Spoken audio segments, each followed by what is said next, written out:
And welcome to My Favorite Murder. That's Georgia Hardstark. That's Karen Kilgariff. We're simply trying to podcast. That's all. Will you let us live? It's all we want to. Maybe this would help if I just did a little. If you started doing a new thing where you put a paperclip as a hair piece, as a little hair clip. It's actually cute. Does it? Wait, hold on. I'll just hide it. Oh my God, it's actually cute. Okay. It looks like you could sell that for $30 at like a cute store. Think so? That's cute. Hey, designers, get on this. I'm the curator. Paper clips are the new hair clips. It's the new. Oh, that makes me think of like when I used to just put a random safety pin on my shirt. Punk rock. But like Catholic school punk rock, I'm like, this isn't allowed, but I swear to God. I put one through my eyebrow in junior high. How'd it feel? It was so superficial. You know, it was like skin. It wasn't like a deep piercing, but I thought it was fucking cool. Did you have to ice it before and after? Yeah. And then smoked at Capri? What was the day like? Walk us through that day. I got sent home from school immediately. So you you did it at school. I did it before school, got there, got sent home immediately. Ladies and gentlemen, this was the 90s. Oh, it sure was. Where eyebrow piercings were not common. No. I see the girls these days with their septum piercings like it's every other girl doing a TikTok where I'm like, this would never have been the trend I would have guessed, would have caught on the way it does. Do you think it's weird that, I don't think it's weird, but it's funny that tongue piercings haven't come back. Like everything else and the people, like the kids these days are like, no, dude, like that's, even Jinkos are okay, but fucking tongue piercings, Tongue piercings are like, it's so incredibly dangerous. It's so dumb. It's just for you and like, is it a kind of like I'm having sex presentation? I think there's probably a connotation there of that, but it's also just like I'm punk rock. I had done it at 15. It was... You pierced your tongue? I got it pierced at 15, yeah. You're like, I did not do it myself. I did not do that myself.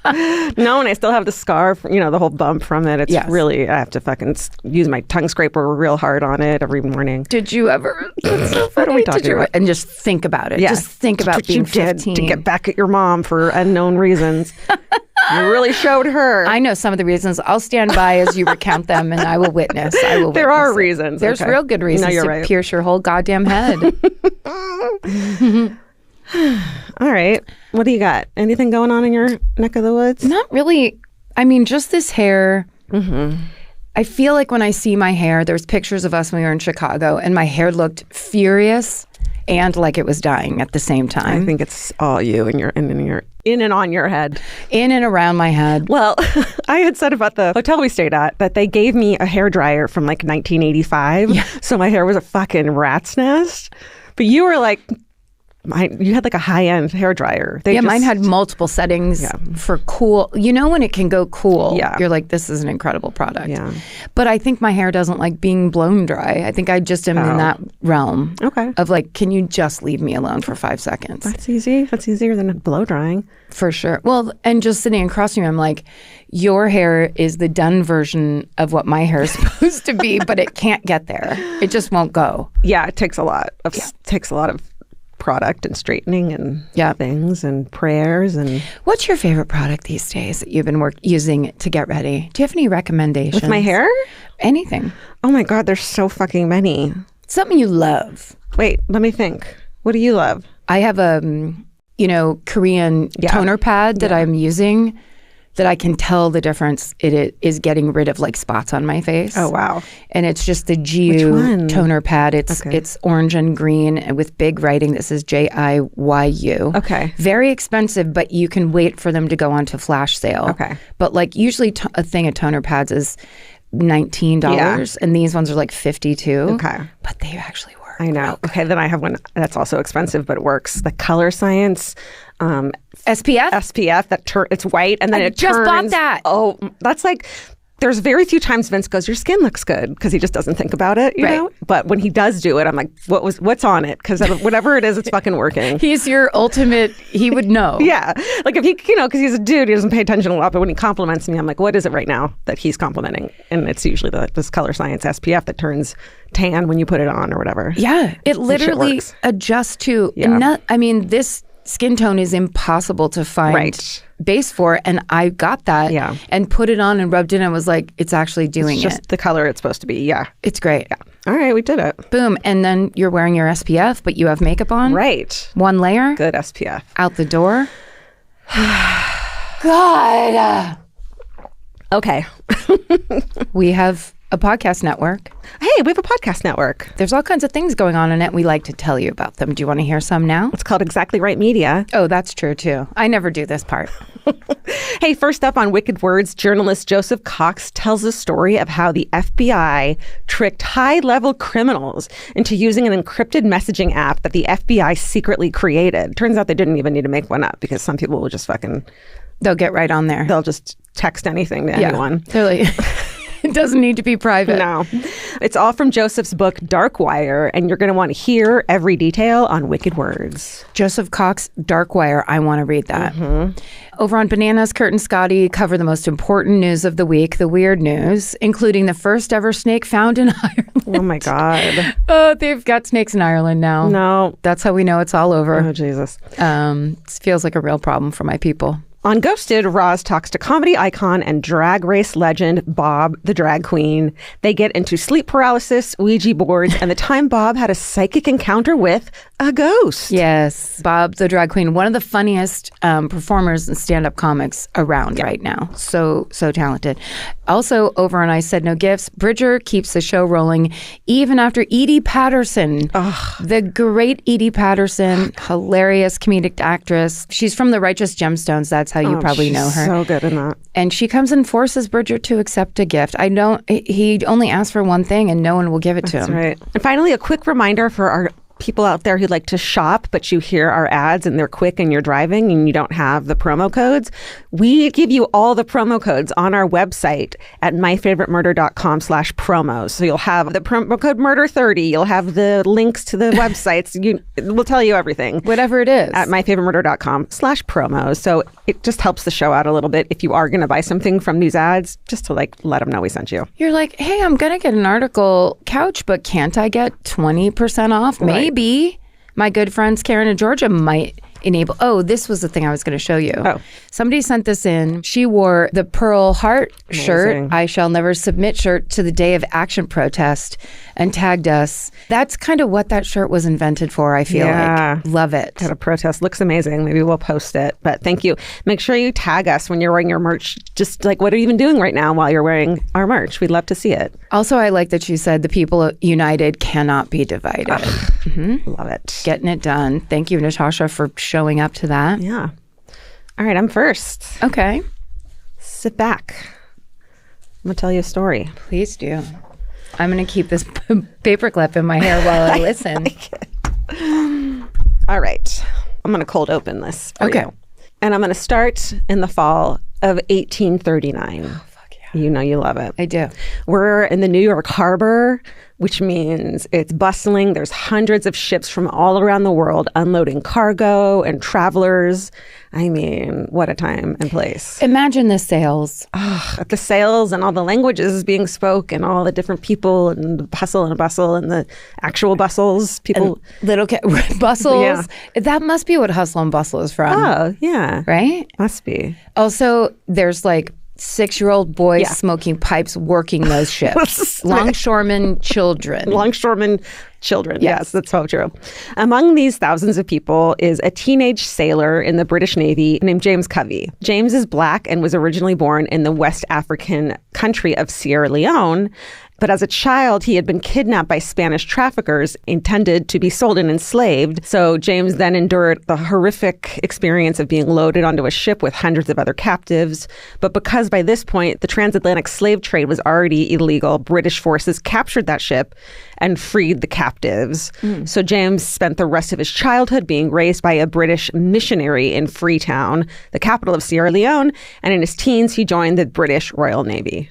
Wow. So he is there at that time and place. Okay, got it. That's a huge adventure unto itself. Yeah. What a story. Yeah. That morning in New York Harbor, James and another sailor with a similar backstory, Charles Pratt, they hear something they haven't heard in years. Remember all those languages being spoken?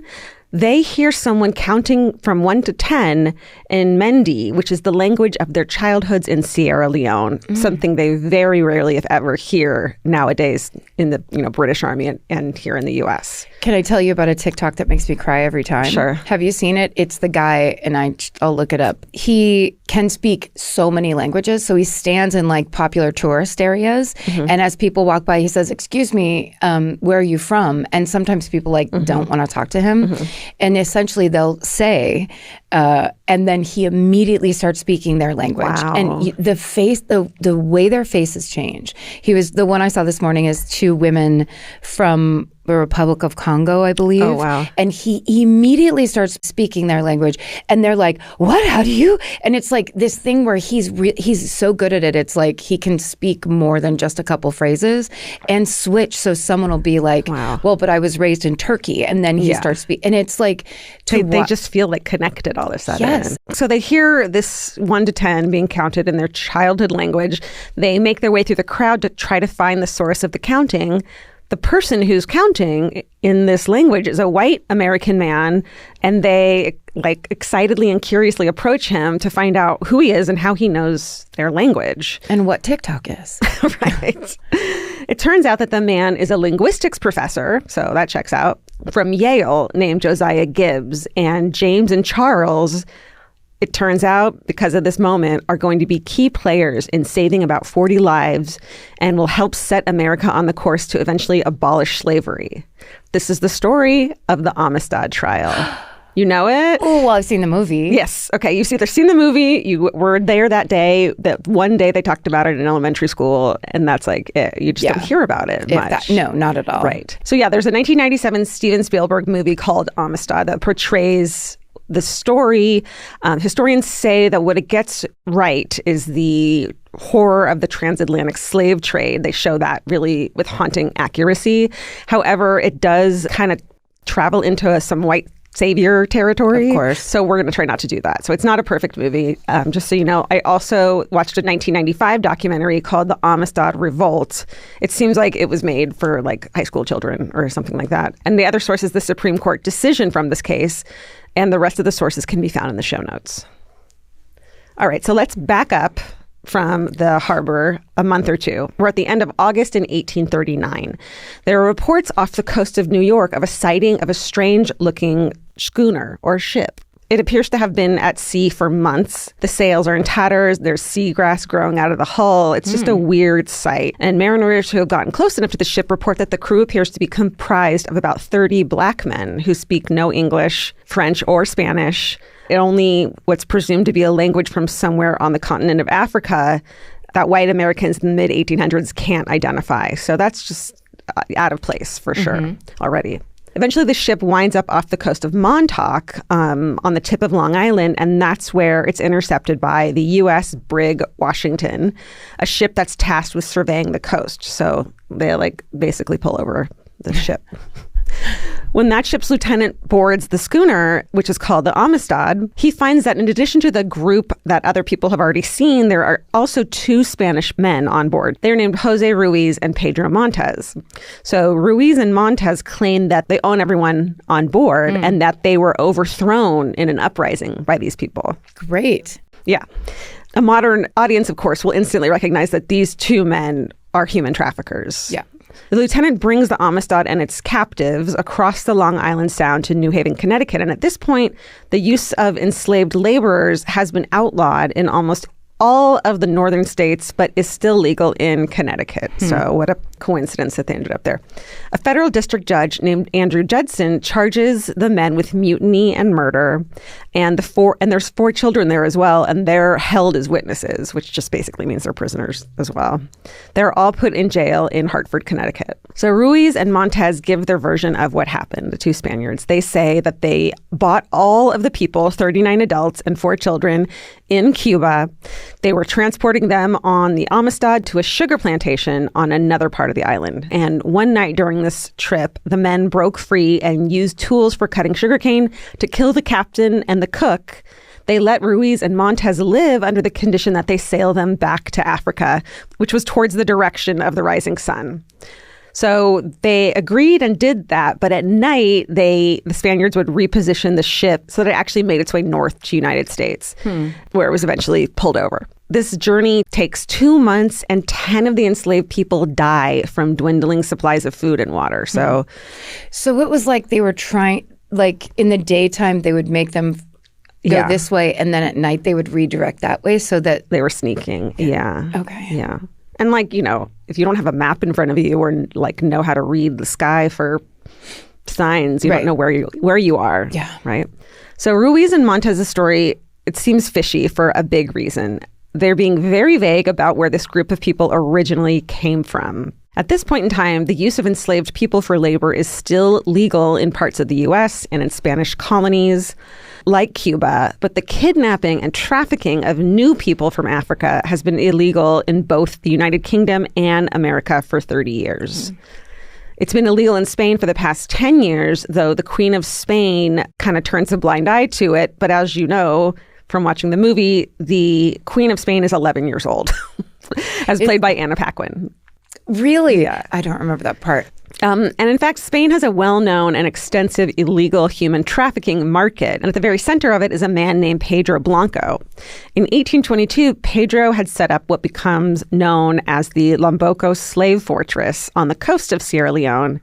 And there he works out deals with some local leaders to hire kidnappers to bring people to him from the interior of the region. So this isn't people who, lost a war. This isn't people who were born into slavery. These are people being kidnapped from their normal, everyday lives. Yep. Their regular lives being kidnapped because they're worth money to these people. He also has Spanish employees who do this as well. And once kidnapped, his victims are held in chains at this sprawling facility, which is at the mouth of a river, before being put on ships to be brought to the Spanish colonies where they are to be sold. So they're still doing the slave trade, even though this is illegal. Everyone knows this is happening, especially Spanish authorities, but Sierra Leone is a British colony, and British authorities actually do try to enforce abolition. But the problem is that no one's been able to figure out the precise location of this fortress. So while Britain is trying to attempt to root out this illegal trafficking or this kidnapping, the American government and many white Americans don't really pay attention or care. Seen that before. Yeah. So there's this contingent of American abolitionists, many of whom are motivated by their Christianity, who want to make people confront the evils of slavery. One of these abolitionists attend one of the first court proceedings for the Amistad party and find out that none of the group appears to understand English or Spanish. So this leads him to suspect that they have been illegally trafficked from Africa.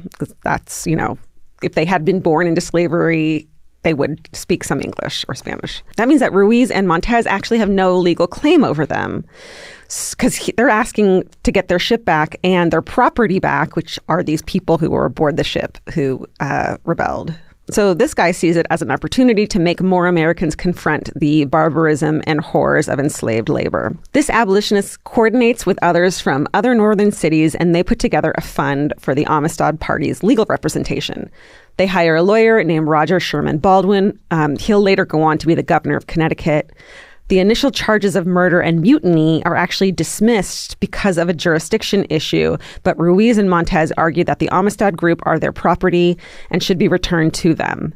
And they have their own lawyers arguing this case, and at the same time, Spain argues that both the ship and the people are stolen property belonging to the Queen. Wow. Yeah. Because it's so late in the timeline, right? 1840. Right. Yeah. Well, it's a little before the Civil War. Yes. Truly. But just it's not the 1600s. Right. It's not a thing where, just wild. Absolutely. The U.S. attorney appointed by President Martin Van Buren is arguing this case on behalf of the U.S. and Spain. Of course, the Amistad party's lawyers argue that they are free people who were kidnapped and escaped from their captors, so they should be released. The federal district judge orders that the Amistad party remain in custody until this issue is settled, and 5 members of the group ultimately die while being held in jail. In Ruiz and Montez's story, they claim that the mutiny on the Amistad was led by a man named Joseph Cinque, but that's the name his Spanish captors gave him, so we're going to continue to call him by his real name, which is Cinque. So it's true that Cinque does seem to be in more of a leadership role within the group, but of course his lawyer can't communicate with him because he doesn't speak any English. Nobody does. He's not even sure what language they speak. So Baldwin hires Josiah Gibbs, the Yale linguistics professor we started our story with. Yeah. He goes into the jail and basically is able to communicate through like signs to have the captives teach him to count from 1 to 10 in their language.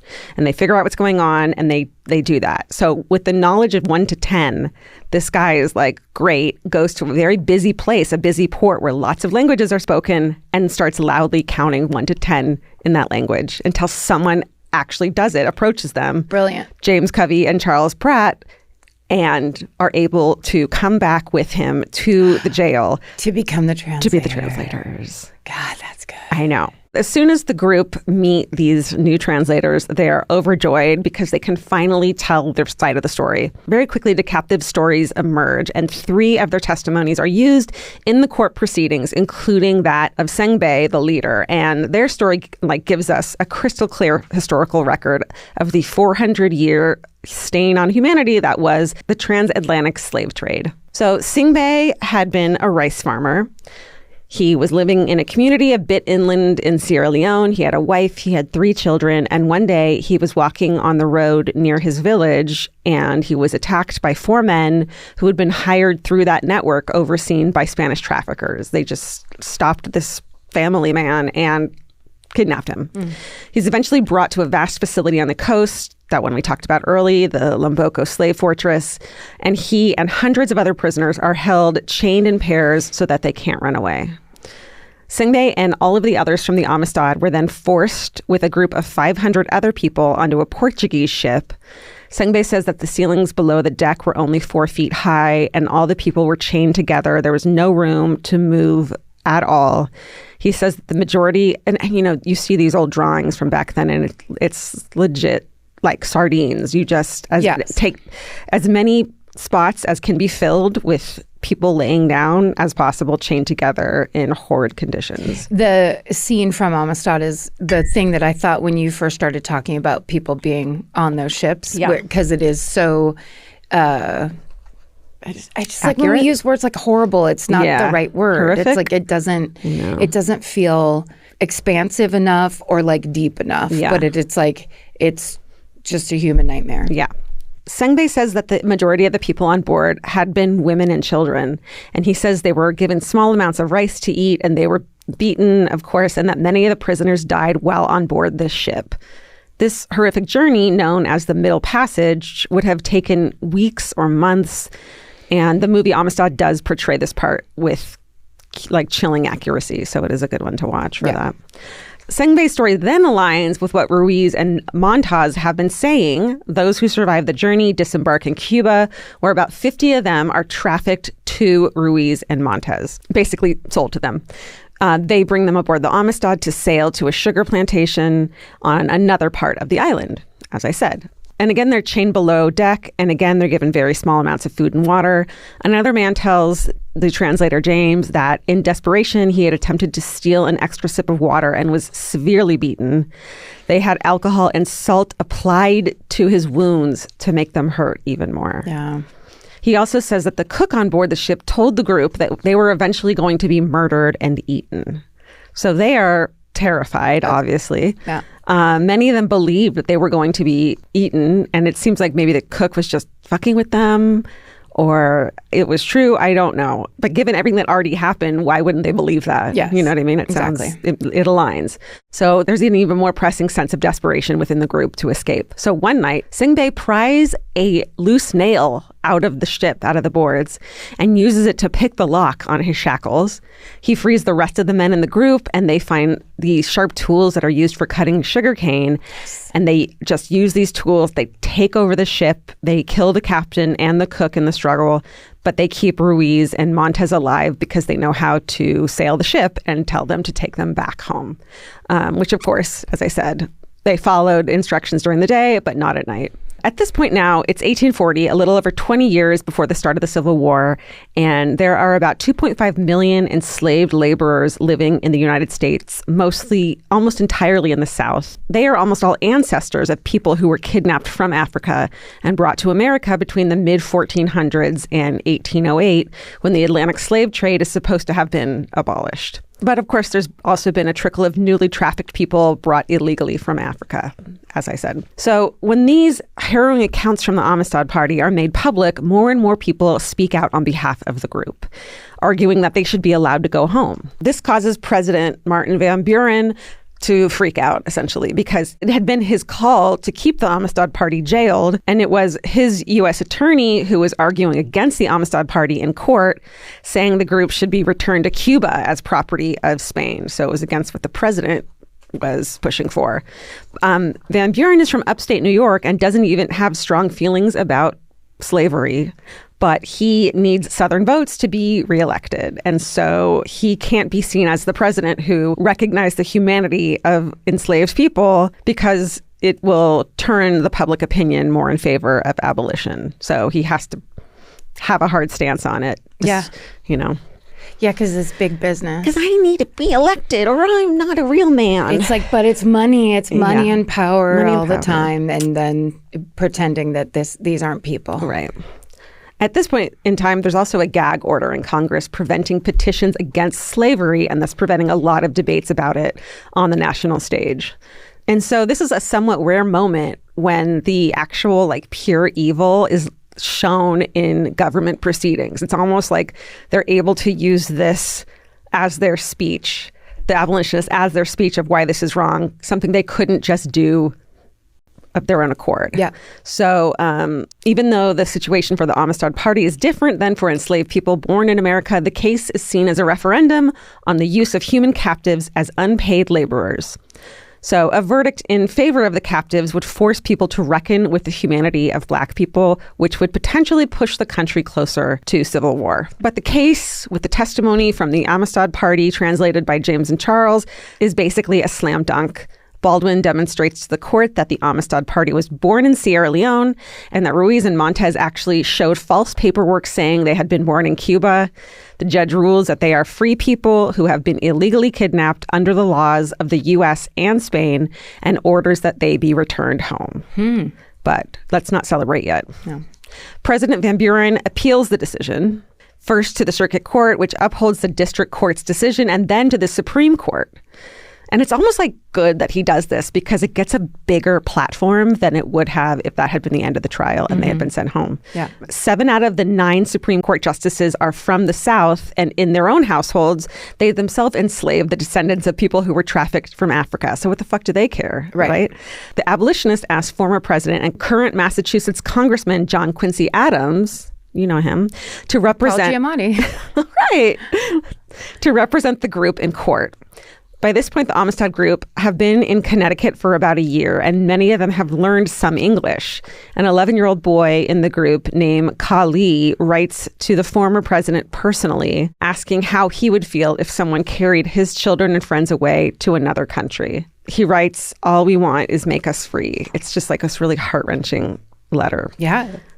John Quincy Adams takes the case, which appears before the Supreme Court in February of 1841. Adams, who has always been known for his oratory, is that right? Sure. Yeah. Like speech making? Yeah. Well, he speaks for fucking hours. Yeah. Yeah, he does. Demonstrating the absolute lawlessness of the Amistad's party's captivity.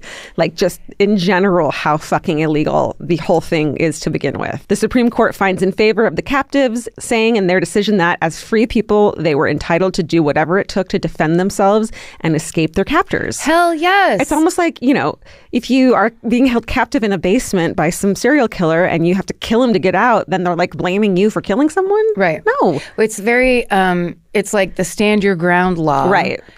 But it's reversed, because then it's not a big white guy standing in his doorway. You have to reckon with the fact that it's can't anybody defend their own life? Right. And it is their life. Yeah. That they stole. They kidnapped them from their families. It's shocking that they actually were found in favor of them. It's really amazing. Yeah. Especially in 1841. Yeah. So the Amistad Party, they go to live in Farmington, Connecticut, a town that's been referred to as the Grand Central Station of the Underground Railroad. So they build housing for them there, and so they can raise money to secure their passage back to Sierra Leone. There's not a ship that they can just put them on and return them.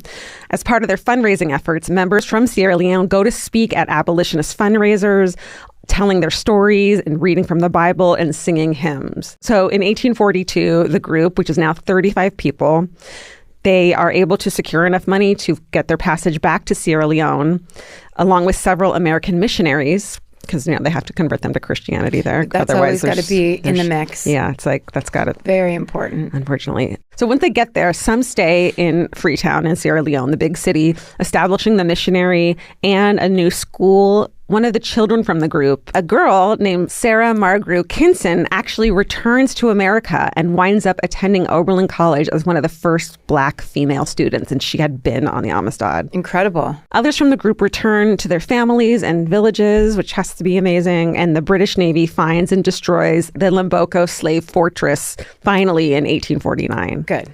Then the Civil War begins in 1861, as you know, so 20 years after the Amistad group returns home. But the abolitionist groups that consolidated around the Amistad case will continue to pressure Americans to confront the evils of enslavement and will go on to form organizations that still exist today. This includes some of the first Black colleges and institutions that trained some of the leaders of the civil rights movements. So it's all connected. Mm-hmm. And that is the story of the Amistad trial, when a group of brave survivors helped America gain a toehold on its still faltering path to justice. Wow. Yeah. Nice final line. That was all Allie. That was all Allie Elkin, my researcher. Amazing job, Allie. Thank you. So good. So and well Georgia. Written. Thank you. I love that story. It is actually kind of like a true adventure story. Yeah. It's just that the stakes are so horribly high. It's so like true. It's this true crime, like, what's the word?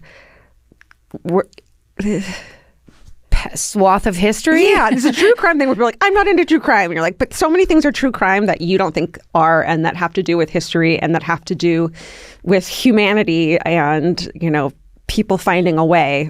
And I think this is a perfect story for that. Yeah, nice one. Thank you. When you started this story, I was just like, what's this story going to be that I'm going to be taking a left turn from? So we both know this story. Okay. It starts around 10:30 a.m. on February 12th of 2006 outside of the Lansing Correctional Facility, a state prison in Lansing, Kansas. Okay. It's a snowy, blustery day, and 48-year-old Toby Young is pulling up to the prison in a van. She's a married mother of 2 sons. She's got a sweet and familiar disposition. Writer Michael J. Mooney, who will write up a big old article for The Atlantic that we use as one of the primary sources in telling the story. Michael J. Mooney will report that she has, quote, a wry smile and auburn curls. She could be your neighbor, your librarian, your aunt. What if she's all 3 of those things? So Toby's at the prison today because she runs a dog adoption program that partners... Right? Okay, I don't know for sure. Yeah, go ahead. She partners rescue dogs with inmates at the facility who then foster and train the dogs until they're ready to be placed in their forever homes.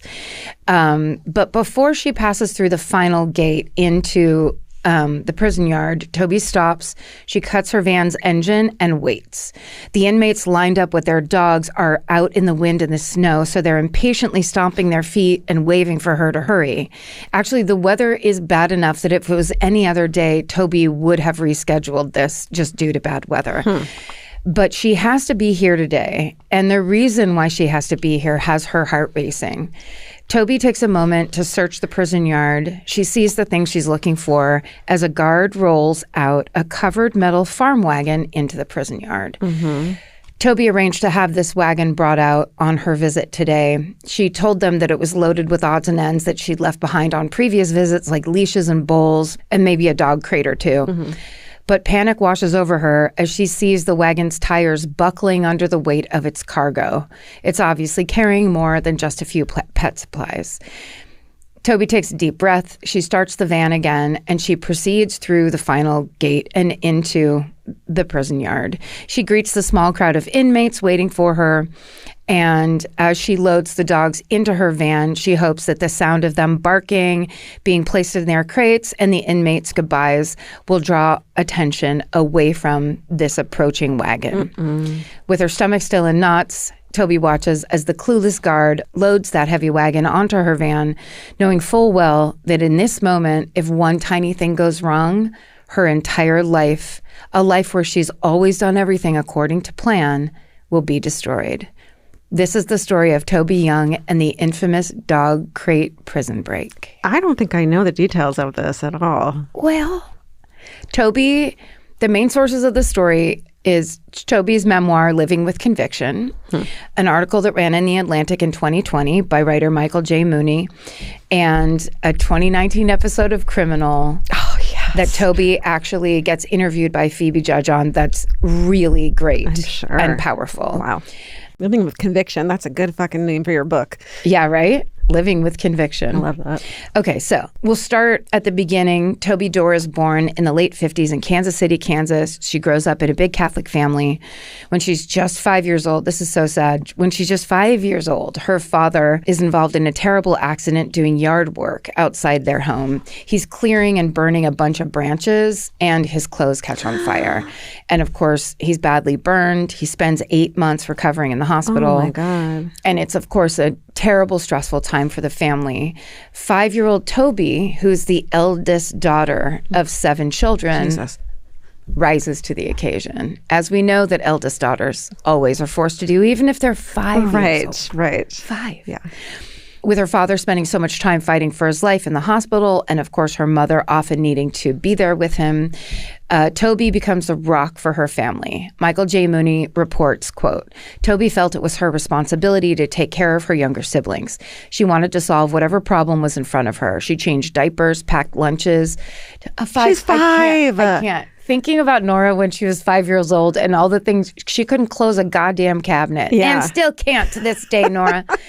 It's just little kids adapting to the situation that life puts them in. Right. You're so grown up. That's me. That's like, well, thanks. I had trauma as a child. I was forced to be grown up. I was forced. I wanted to live in the dipshit world that all those other kids were living in. Didn't get to. No. Sorry, who am I yelling at? She changed diapers, packed lunch. We're still mid-quote. Packed lunches and tried to provide stability in a stressful time. She was less like a sister than like a third parent, one of her siblings would later tell the Wall Street Journal. Jesus.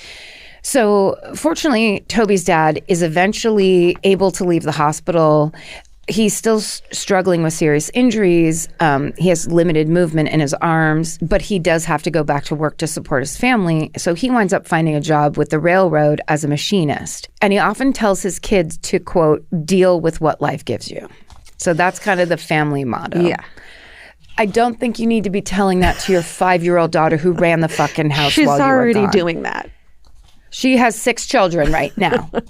Michael J. Mooney writes, quote, Toby internalized the lesson. She was a perfectionist, the type who spoiled the curve for her younger siblings. She never got drunk, never tried drugs. In high school, she was the president of the pep club and dated the star of the baseball team.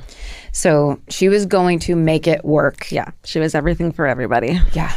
Okay, so then when she's 20 years old, she marries her high school sweetheart, who is also from a religious family. And the way she describes it, this marriage is more about meeting expectations and less about romance. She'll later say, quote, I never really dated anyone else. We got along, we didn't fight, so we might as well get married. Yeah. So many. That's how it was. How so many families began. Yeah. And then they're like, why did everyone get divorced in the 80s? And it's like, because that's how people are. Because that was supposed to be their ex-boyfriend. Yes. And also this idea of like, you have to or your aunt will be upset. Yeah, he's nice. And we never fight. We never fight. Hey, because we have no passion. Nothing wrong with fighting. Because there's no passion. Get it out. Yeah. Toby and her husband mostly follow the path that's expected of them. They buy a house close to Toby's parents. They start a family. They have 2 sons. And meanwhile, the cracks are starting to emerge in Toby's marriage. Her husband seems to be a decent man who provides for the family, but the 2 are emotionally disconnected and are more coexisting than operating as a healthy, loving couple. Mm-hmm. Toby will later say, quote, there were several times in our marriage that I realized this has not been a good choice, but I didn't know how to get out. I didn't know how to make a change. So instead, Toby relies on the old mantra from her father, deal with what life gives you. Shit. So she does this by keeping herself incredibly busy. She's a very attentive and an involved mother who's always there for her sons. But she also works a day job at a utility company, and she takes college classes at night. Imagine doing any of those things. No, even one. One is too many.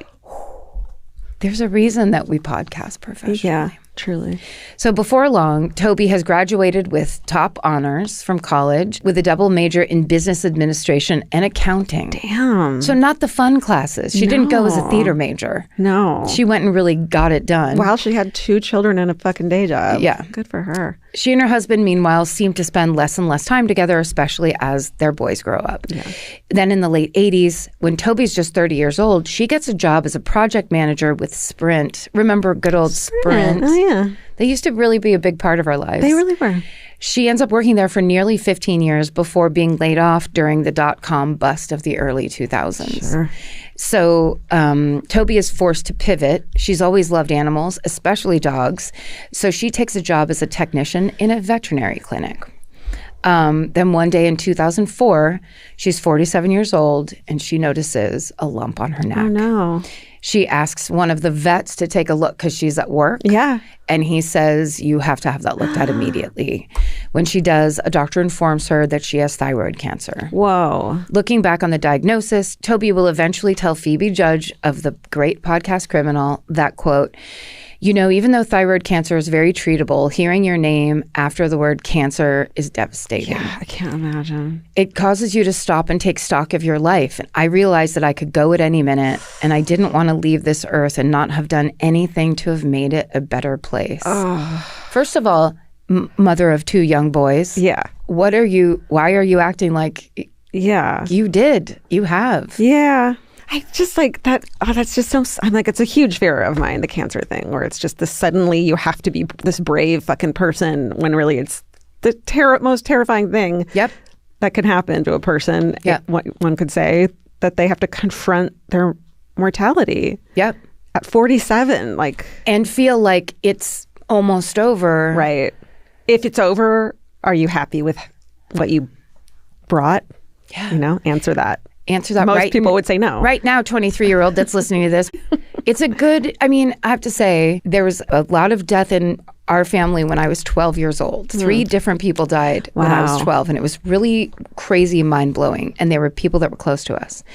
And literally that day forward, I was like, I'm not doing fucking anything I don't want to do.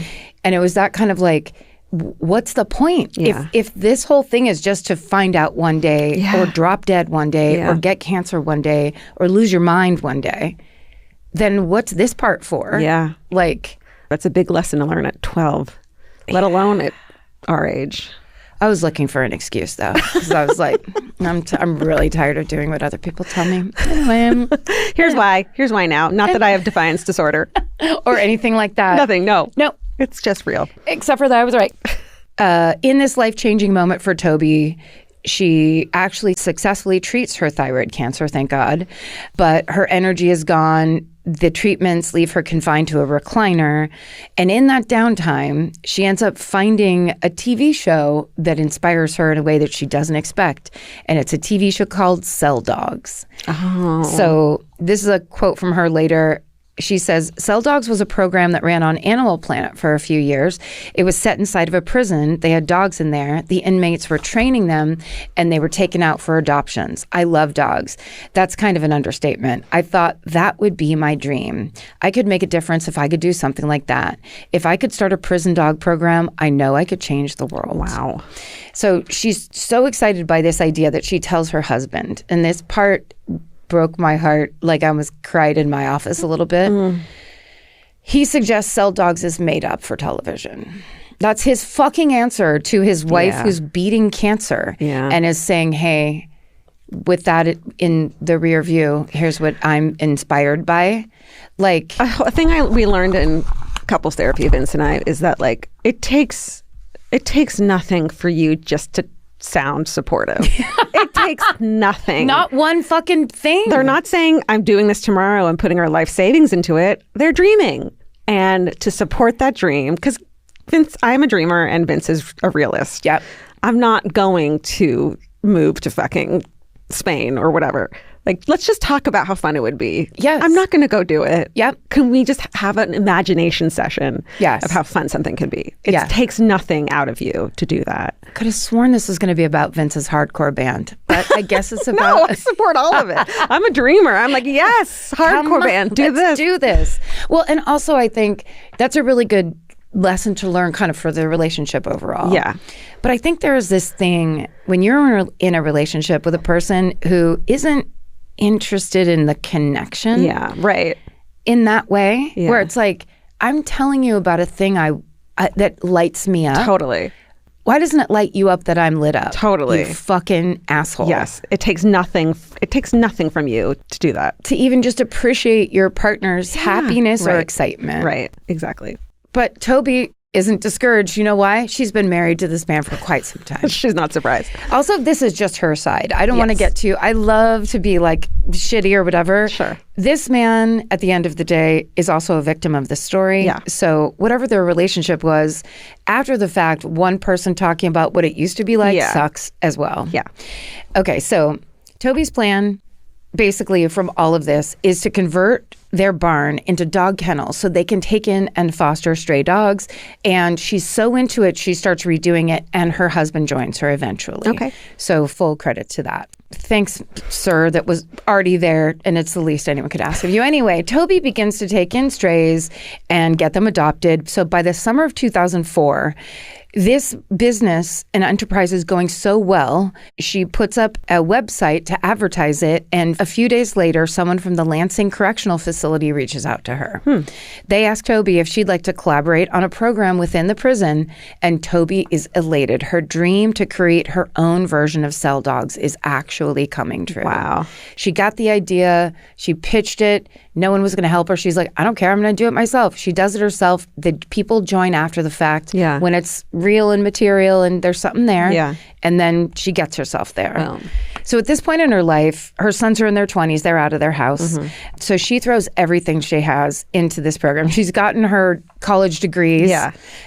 She's done it all. So she's now doing this fully, and it turns out to be a huge success. It's called Safe Harbor. It becomes the largest prison dog program in the United States at the time. Wow. So she doesn't just do it. She takes her accounting and her business and all her things, and she makes it happen. They ultimately place more than 1,000 foster dogs in permanent homes. Oh my God, that is so amazing. It's big. Toby ends up leaving her job at the vet clinic because she's spending upwards of 15 hours a day on this. Wow.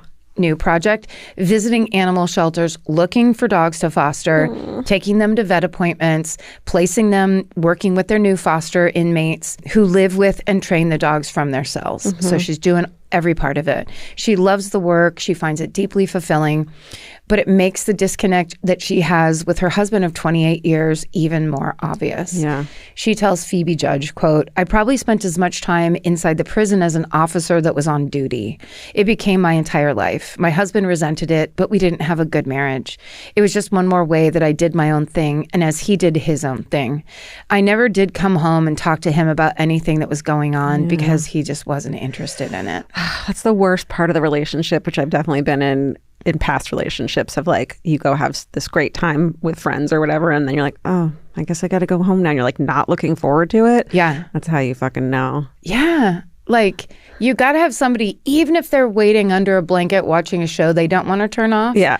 When you come in and they're like, how was it? Yeah. They're actually asking you. Yeah.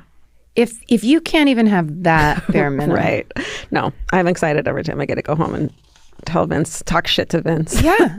Yeah. That's the idea. Yeah. So as we're leading to, Toby starts to feel very lonely, and she yearns for a more loving and passionate relationship. But she's also experiencing what she describes as a self-made prison of perfectionism.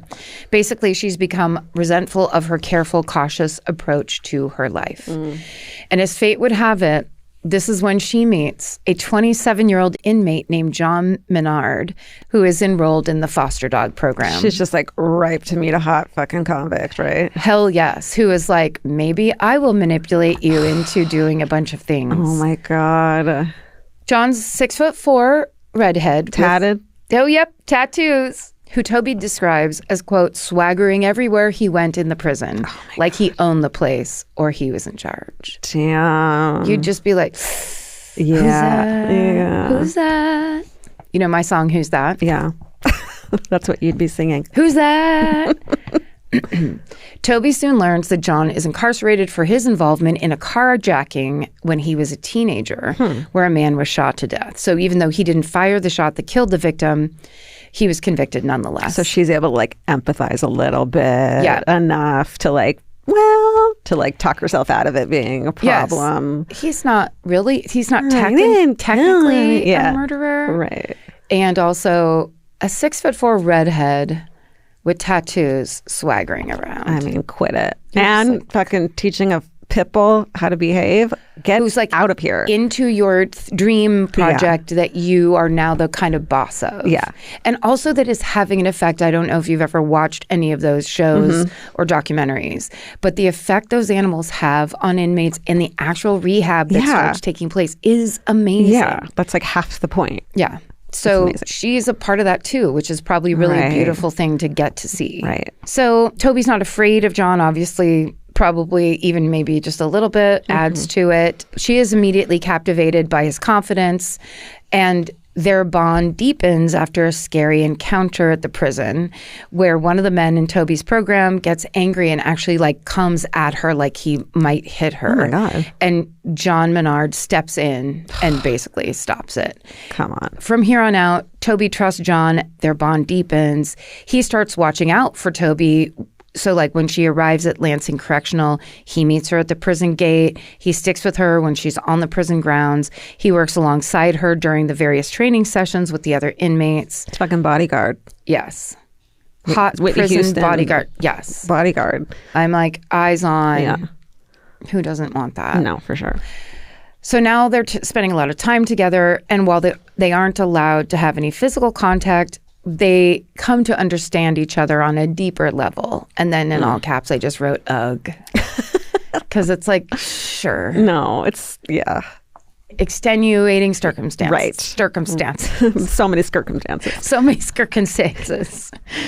And then Toby's father is diagnosed with stage 4 cancer. Fuck. And John offers her emotional support. He tells her things like, quote, "You deserve someone who wants to make you the center of their world," which Toby describes as, quote, like pouring water on a dying plant. Oh, yeah. Which is kind of how it is. I think that's why love bombing is such an effective tool that people use. It's like the quickest, fastest manipulation of, oh, you seem to be in need of this thing. Well, you're kind of giving something away. So he wasn't falling in love with her too. He was manipulating her. Well, that's my judgment. Yeah. I'm being judgmental. Okay. So there is no like this whole time. Well, don't tell me at the end, but. Let's find out together. Okay. Because I'm like, maybe they did fall in love. I'm being optimistic about it. I'm so negative, but. To me, it's like. We're at a prison. I know. Where people usually get locked up for being dishonest somehow. Well, yeah, but since he was a teenager, he's in his late 20s, he hasn't had any contact or connection with a woman. You want there to be a bad boy, good guy in this? Sure. Oh, his gentleman is coming out because he's finally able. I'm thinking it's real for now, but let's keep going. That's fun for the movie. So he says that. She says it's like pouring water. He then tells her that he loves her. Toby, who again is a self-professed rule follower, knows that she shouldn't be entertaining a future with Sean. She shouldn't even be having this conversation with him. But as they talk more and more, it starts to feel real. And beyond that, it feels very nice. Like she's finally getting something she really needs. Seriously. So what happens now is the obvious next step in the story arc of falling in love with a convicted criminal almost half your age. Yeah. You start planning his escape. Shit. You just have to. Now, here's, I think, the test. Yeah. If all of that happened and then he's like, I'll see you in 17 years when I'm out of here, baby girl. They get married in prison and she comes to every visitor's thing and conjugal. Dogs, but that ain't it. So we downshift into third gear. Yeah. And I say that's the thing. Or is that upshift? Either way. Well, if we're in fourth and you go into third. No, I'm saying we're in second and now we're going up into third so that we can go down into fourth. Okay, well, and then also like, I bet it was his suggestion that maybe you should help me get out, not hers. I think so too. Okay. Because she's a rule follower. Yeah. And a kind of a normal lady that's just like, a very tall redhead is giving her very nice attention. Prison Break isn't the first thing that she thinks of when she Not what she's bringing to the table. No. She's like, but did you see this wonderful pit bull that I let you pet? Okay, so all of this brings us back to February 12th, 2006, which is where we started, that blustery, wintry day. Toby's nervously watching the oversized wagon being loaded onto her van. Her heart is racing because, you guessed it, John's hiding in it. Yeah. They've sorted it all out. Toby has withdrawn $40,000 out of her 401k. No. Which is worth around how much? 2004, 40,000? 120. 63,000. Shit, inflation. I don't understand it. I know. These days.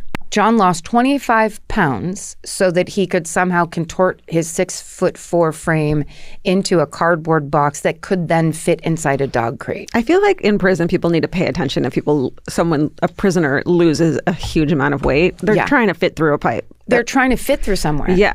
Maybe stand in that crack next to the refrigerator in the wall for a little while so people stop noticing them. Right. Amid all the chaos of that morning, the barking and the dogs being loaded onto the van, no one asks any questions about the wagon or why it's so heavy. So Toby starts her engine and simply drives away like she always does. And as she does, she immediately regrets it. Yeah. But she's so far into this plan and everything about it that she has no idea how to get out of this situation. Yeah. So she does what she'd normally do, which is drive home and unload the dogs into that barn that's been retrofitted into kennels. And as she starts to do this, she obviously gets John out of his kennel. He starts rummaging around the property, and he ends up finding 2 pistols. This worries Toby. John convinces her they're just for protection because they have so much money on them. Where are these pistols coming from? It's a farm. Okay. But I mean, he's looking. Yeah. So that's the other thing. They then ditch the van. Toby recently purchased a pickup truck for a few $1,000s. So they get into that and they drive all night on the back roads to a remote lake house in Alpine, Tennessee that they've reserved using a fake name. So they basically get out of town immediately. Okay. On the way, John kisses Toby for the first time. And he's the only other person that's ever kissed her. Oh, my God. Besides her husband, who was her high school boyfriend. All the excitement, too, and the adrenaline, and then this kiss. That'd be like the best fucking kiss. The best. Absolute best. On the way to the lake house. Oh, kiss me now. I can't even wait. I did all caps ugh. You did. It's a similar ugh, but it's that same kind of thing where it's like, you're scared. It's happening. Was this worth it? I don't know. Is it real? I mean, all of it. Kiss. So she's still not feeling great. And with good reason. John has taken all the cash. He won't give her the keys to the truck. And then he throws her cell phone into the lake so she can't call anyone. So the worm turns relatively quickly. Okay. He's also now having angry outbursts when anything goes wrong, like when they get turned around and have to stop at a restaurant to ask for directions. Oh, no. You're all in and you've never even driven with him. Like, that's a mistake. Yeah. You don't know how he talks to wait staff. Oh, totally. And you're all fucking in to the point where you've withdrawn money out of the 401k. You've just blown up your entire life. But he was so nice in the mess hall. Yeah, but I had never seen him get angry before. Oh, no. Before, when he was planning on trying to get me to get him out.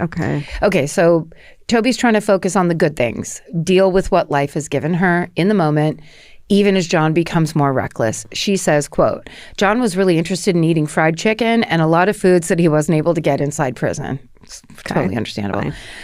He played the guitar, and I brought my mandolin with me, and he'd play music, and we just talked a lot. That lasted for a day or two, and then John said, I don't want to just stay in this cabin. I want to go out and see things. Let's do some stuff. End quote. Uh-oh. So this was like, the big romance didn't even last 2 days. So they go out. They take a day trip to Nashville where John shops for guitars. They go watch Walk the Line, the Johnny Cash biopic, Walk the Line at a movie theater.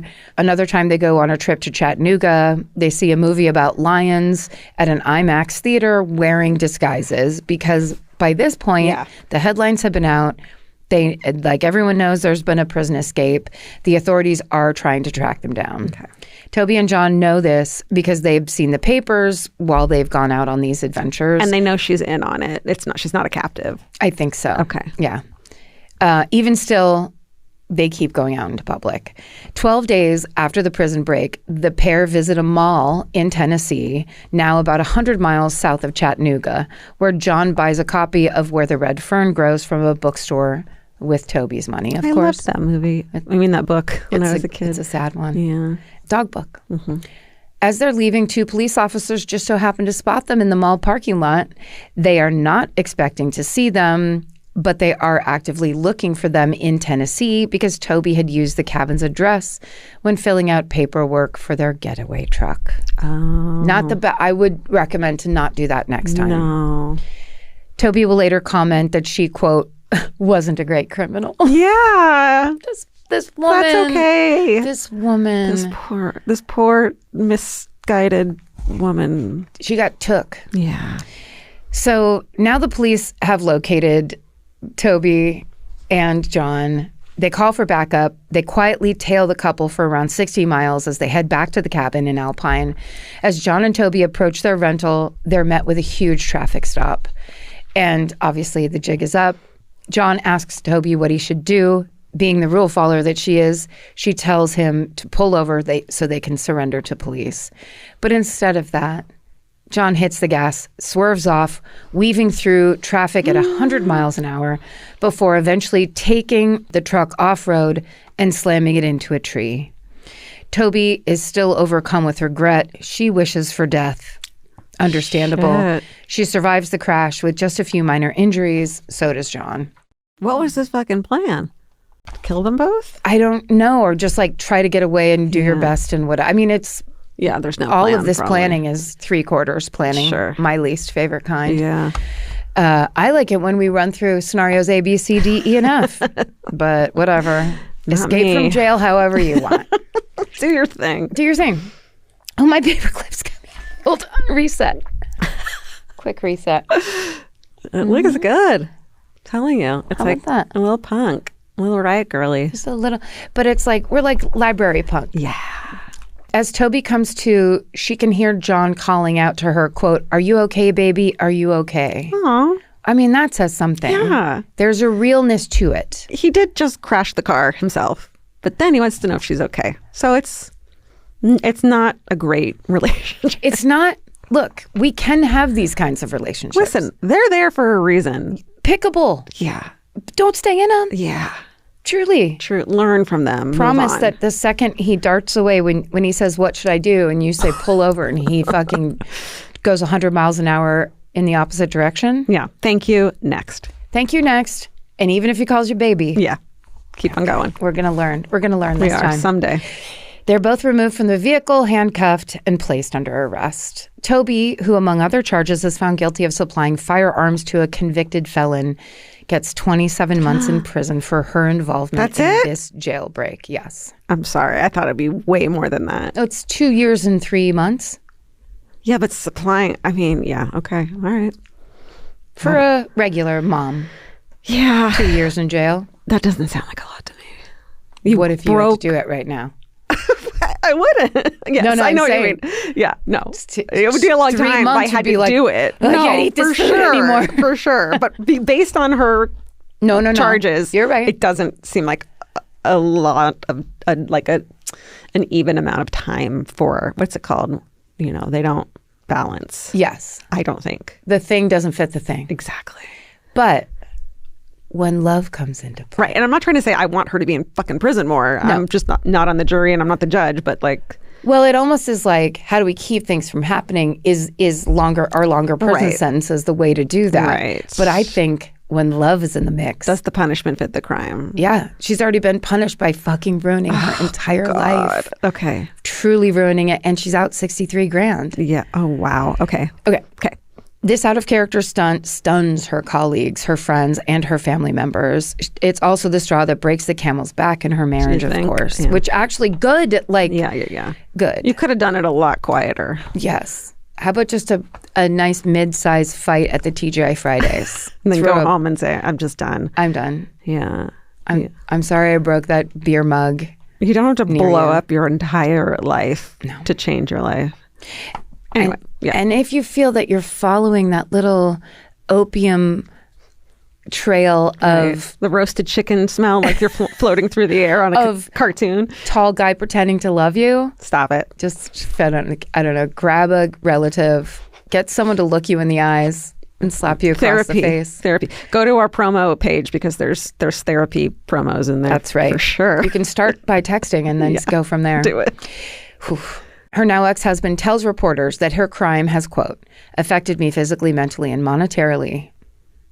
Don't like the third one. And that it was very difficult for her sons who, quote, had to say, yeah, that's my mom, end quote. Well, guess what, though? She's not just a mom. Yeah. She is a human fucking being. Yeah. And what your sons say about you as a mother is not the whole story about who you are as a person. Who am I talking to? I don't know.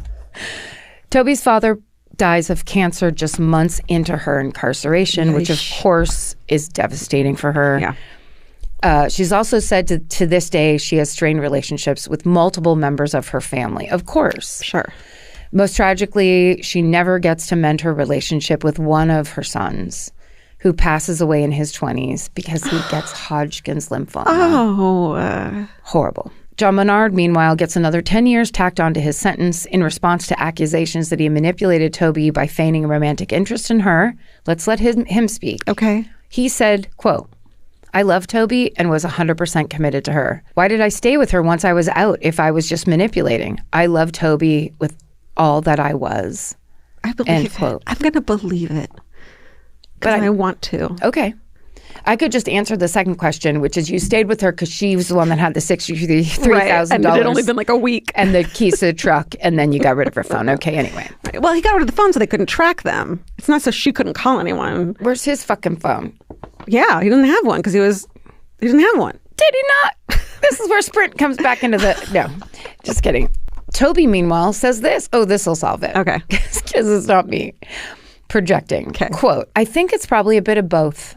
I do think he cared for me, but I've since come to appreciate that if you love someone, you don't ask them to do something that puts their life in danger. For sure.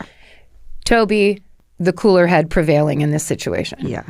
But I actually do like that I didn't realize that he said that about her, where it's like, hey, I actually was committed to her and I did love her, because at least then she has that. Yeah. It's like, it not wasn't a full scam. You're not completely a complete fool. It's not like that. Oh, that sucks. What was that love scammer documentary? And the guy kept opening fish restaurants with women's money. Remember that one? Vaguely. It's so confusing. And you're just like, what are you doing? How and what? Okay. Yeah. Having had a divorced mom in the 80s, I can tell you exactly how. I watched it happen. Right. They're just kind of like... There's just so many... I'll take it. Mustaches and fucking Volvos and... and Chablis. Chablis. A lot of warm iced Chablis in motel rooms. Oh my God. You gotta get it somehow. Yeah. Okay. Over time, Toby moves on from John, though they maintain a friendship. Oh, good. Because he's in jail. Meanwhile, she completes her sentence. She moves back in with her mom, so she starts over. Yeah. She gets a job in web design and tries to deal with people's stares and whispers when she's out in public. Horrible. Mm-hmm. Around the same time, she meets a man named Chris, who she says makes her feel safe and supported, and the two get married in 2009. Oh, good. So she comes back from all of it. Okay. Love that. Happy. You did it to yourself, but I'm still happy you get a happy ending. And like you're fixing it for yourself. Yeah. That's all. That's what life is. Yeah. Just know for a fact that other people have also broken a 6'4" redhead out of jail in their own way. We've all done that. Different nouns. Same diff. Different nouns. Everyone does it. You know I'm writing that down. Okay. The two marry in 2009 when Toby's in her early 50s, and they continue to visit John in prison every so often. I kind of love that. Okay, then I'm wrong, and I will change my stance because that's kind of beautiful. Yeah. I don't know. I'm really am. It's like, thank you for everything you gave me, even if it was fucking Delulu. And I don't know. Don't fuck with it. Hold on. And will you be mine? Okay. Okay, they still talk. I love that. It's lovely. They do that every so often until 2024, when John Menard passes away at the age of 45 from an undisclosed disease. Oof, prison. So he died inside. It's horrible. Yeah. When that happens, Toby writes on her Facebook, quote, John is finally free, but I am crushed. Oh my God. Over the years, Toby has tried to atone for her role in this jailbreak. She's developed programs geared at helping people break the cycle of incarceration. That's great. And has positioned herself as an advocate for women. She sees her story as a way to burst open taboo conversations about feeling stuck in life. She said, quote, I'm proof that a single choice can change everything, that we're not defined by our worst moments, but by how we rise from them. My story is one of transformation, of breaking free, rebuilding, and stepping into a fierce, unshakable purpose. Beautiful. And that's the story of Toby Dorr, which is her current name, Toby Dorr, and the infamous dog crate prison break. Wow. Yeah, right? I did not know that story. And if you haven't, oh, there she is. Let me see her. Look at her. Oh, yes. Yes, with her dogs. If you haven't, truly one of my very favorite episodes of the Criminal podcast is Toby's episode when she tells the story to Phoebe Judge firsthand. It's really good. You go through it with her. You go, what are you doing? And she's just completely honest and upfront. Just lays it all out. Good for her. Yeah, it's great. Wow. Okay, great job. Thank you. Wow. Let's do some fucking hoorays to end this. Okay. Shall we? What's exciting about fucking hoorays right now is that you can send us your fucking hooray in almost any way modern day possible. Email. You can do a comment on a YouTube. You can do it on Instagram stories. You do it anywhere you want. And we'll read it. Email. All the things. Do you want me to go first? Sure. This is a YouTube comment from episode 474. And this says, fucking hooray. I started my dream job teaching English language night classes to adult refugees. Wow. Most of them are working parents who want to give their kids better lives. Their bravery and determination are so admirable, and their desire to learn English is so inspiring. I feel incredibly lucky that I get the honor of being their instructor. So fucking hooray for me and... So fucking hooray for me and fucking hooray for immigrants. And that's from MJ Woods 728. It's so fitting for this episode. I know, right? This is from YouTube as well. I'm so excited you guys have brought this back. Fucking hooray. We need more positivity given the current administration. Emoji. Anyway, I wanted to shout out my younger sister who just celebrated 15 years of being in remission. We had a cancerversary party in her honor, and it was a great way to remind everyone to celebrate their wins and throw a party, even if it's not a bachelorette or baby shower. I'm so proud to be her big sister, Molly, she, her. Did you say a remotiversary? What was it? Cancerversary. Oh.